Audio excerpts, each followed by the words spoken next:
Budget Congress ప్రభుత్వం మేము భారీ బడ్జెట్ ప్రవేశపెట్టినాము అని చెప్తున్నారు కదా. కానీ చాలా మందికి మొండి చేయి చూపించారు దీంట్లో. ఎవరెవరికి మొండి చేయి చూపించారు, అసలు బడ్జెట్ ఎట్లా ఉంది, అన్నింటి గురించి మాట్లాడదాం. మాట్లాడడానికంటే ముందు చాలామంది వీడియోలు చూస్తున్నారు కానీ ఛానల్ని సబ్స్క్రైబ్ చేసుకుంటలేరు. ఛానల్ సబ్స్క్రైబ్ చేసుకుంటే ఇమీడియట్గా వీడియో అప్లోడ్ కాగానే మీకు నోటిఫికేషన్ వస్తుంది, చూడడానికి అవకాశం ఉంటుంది. కాబట్టి ఛానల్ని చూస్తున్న ప్రతి ఒక్కరు కూడా ఛానల్ని సబ్స్క్రైబ్ చేసుకోర్రి. మీరందరూ కూడా సబ్స్క్రైబ్ చేసుకుంటారు అని అనుకుంటున్నా. ఇంకా బడ్జెట్ కాంగ్రెస్ ప్రభుత్వం నిన్న బడ్జెట్ని ప్రవేశపెట్టింది. 3 లక్షల చిల్లర కోట్ల బడ్జెట్ ఏదో పెట్టిరు.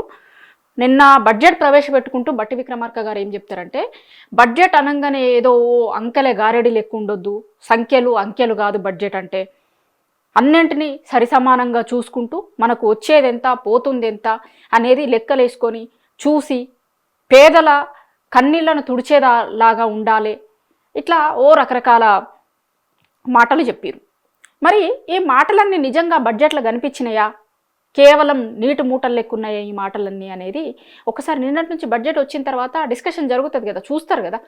అసలు పోయినసారి మీరు బడ్జెట్లో కేటాయించింది ఏంది, అమలు చేసింది ఏంది, మళ్ళీ ఈసారి చెప్తున్నారు అసలు అమలు చేస్తారా లేదా. చాలా పథకాలు ఇప్పుడు వీళ్ళు ఏమంటారు, మేము కొత్తగా చాలా పథకాలు ప్రవేశపెట్టినాము అని అంటారు. అసలు పాత పథకాలకే దిక్కులేదు. ఈడ మీరు ఇచ్చిన 420 హామీలు ఏమాయి, 6 గ్యారంటీలు ఏమాయి, 6 గ్యారంటీలు అమలవుతున్నాయా కనీసం? నిన్న మళ్ళీ 6 గ్యారంటీల కోసం అని పెట్టిరు కొంత బడ్జెట్. అవి మొత్తం 6 గ్యారంటీలు అమలు చేయడానికి అయితాయా అంటే ఎవరికైనా తెలుసది కాదు అని. 420 హామీల సంగతి ఏంది? 6 గ్యారంటీలకి ప్రతిసారి బడ్జెట్లో అలొకేషన్స్ చూపిస్తున్నారు తప్ప అది ఇంప్లిమెంట్ చేసింది లేదు. ఇప్పటిదాకా మీరు ఇచ్చినటువంటి 6 గ్యారంటీల సంగతి ఏంది ఒకసారి చూసుకుంటే అర్థమవుతుంది. అసలు రుణమాఫీ దాని మీద కనీసం ఉలుకు పలుకు లేదు. రైతు భరోసా మీరు ఇచ్చిన నిధులు సరిపోతాయా, ఎన్ని ఎకరాలకు ఇస్తారు, ఏం చేస్తారు, ఏంటిది అనేది ఒక క్లారిటీ ఏమన్నా ఉందా? ఇంకా ఉద్యోగ నియామకాల మీద అసలు ఏదో ఇట్లా మాట్లాడినట్టుగా, మనం ఎక్కువ మాట్లాడొద్దు దీని మీద అనుకున్నట్టుగా. ఎందుకంటే ఎన్నికల ముందు మీరు అధికారంలోకి రావడానికి ఎక్కువ ఉపయోగించుకున్నది ఎవరు ఉన్నారు అంటే అది నిరుద్యోగులే. కానీ ఇలా బడ్జెట్లో మాత్రం వాళ్ళకి కేటాయించిన కేటాయింపుల పరిస్థితి ఏంది?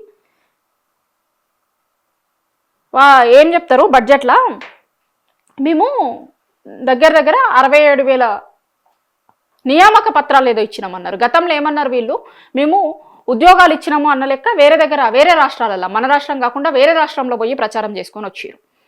ఇప్పుడు ఏదో నియామక పత్రాలు ఇచ్చినాము అని చెప్తున్నారు. అసలు విద్యాశాఖ ఏ ప్రభుత్వమైనా ప్రైమరీగా వాళ్ళకు ఉండాల్సినటువంటి బాధ్యతలు ఏముండాలి? ఏ రాష్ట్రమైనా విద్యా వైద్యం రెండు ప్రధానంగా ఈ రెండింటి మీద ఏ ప్రభుత్వాలైనా, ఏ రాష్ట్రానికి సంబంధించిన ఏ ప్రభుత్వాలైనా వాళ్ళ ఫస్ట్ ప్రాధాన్యత విద్యా వైద్యానికి ఉండాలి. మరి ఇలా మీరు కేటాయించింది ఏంది విద్యా వైద్యానికి? అసలు విద్యకి మీరు కేటాయించిన దానికి చూస్తే ఎవరన్నా మీరు చెప్తున్న మాటలకి చేస్తున్న పనులకి సంబంధం లేదు అనేది ఈజీగా అర్థమవుతుంది.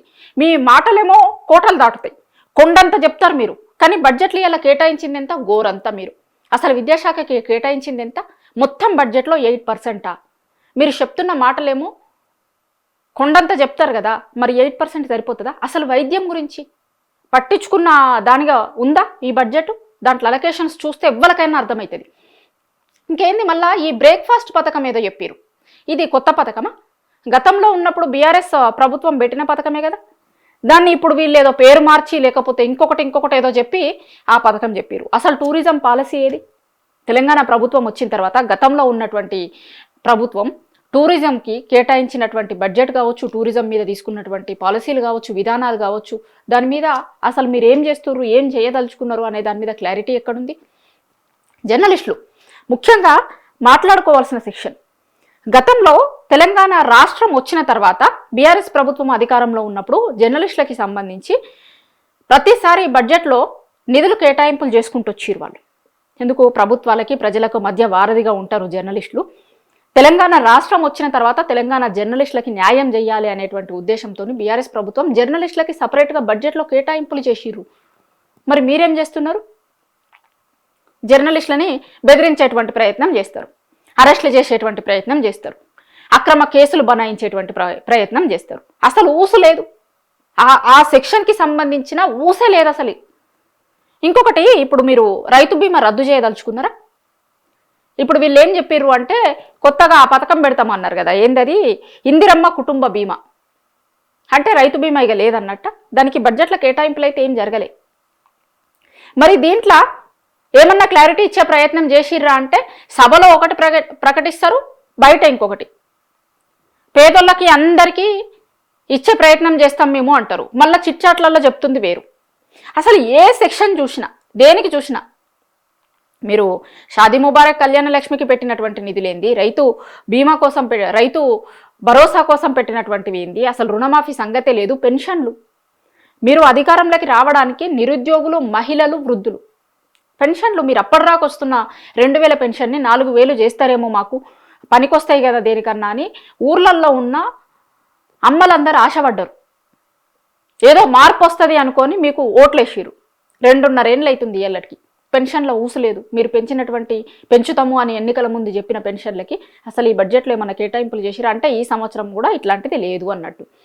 ఇప్పుడు బడ్జెట్ అలొకేషన్స్ మొత్తం చూసిన తర్వాత ఏమర్థమైందంటే ఓవరాల్గా పోయిన సంవత్సరం కంటే ఈ సంవత్సరం ఇంకా దారుణంగా ఉంటుంది తప్ప కొత్తగా ఏమి జరగదు, ఏమి చెయ్యము అనే విషయాన్ని చాలా క్లారిటీగా నిన్న చూసినటువంటి బడ్జెట్ తర్వాత ఎవ్వరికన్నా అర్థమవుతుంది.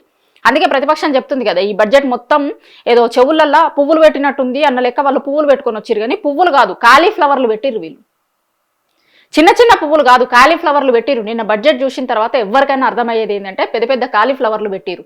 అది తెలంగాణ ప్రజల చెవులలో పెద్ద కాలీఫ్లవర్లు పెట్టిరు.